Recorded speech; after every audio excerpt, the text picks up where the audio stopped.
What if you died and no one knew your name? For over 50 years, this has been the reality for one woman.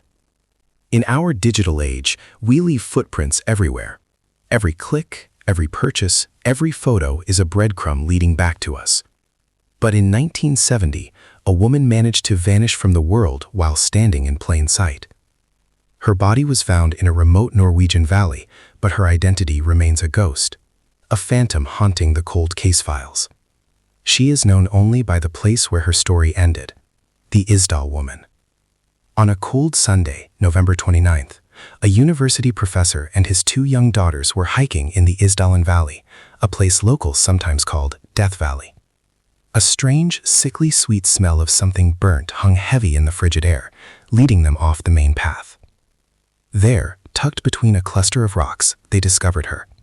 The partially charred body of a woman, lying in a bizarre, almost ritualistic pose.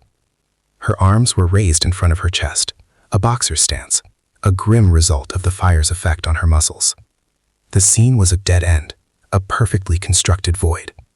The Bergen police arrived to a puzzle that felt staged, almost theatrical in its strangeness. And this investigation, born on that cold hillside, continues to frustrate detectives over half a century later. The scene wasn't just a death, it was a carefully constructed enigma. First responders knelt in the biting late November air, the acrid smell of gasoline cutting through the scent of damp earth and pine. Beside the remains, a bizarre collection of objects was laid out with unsettling neatness. This was not the chaotic aftermath of a tragic accident. It felt like a performance. Two plastic bottles, warped by heat, still reeked of the fuel that had accelerated the flame.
Norway under 9 false identities, all the more urgent.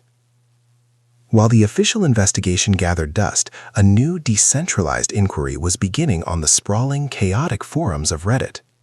On subreddits like Unresolved Mysteries, thousands of amateur sleuths pooled their collective knowledge, dissecting every shred of evidence.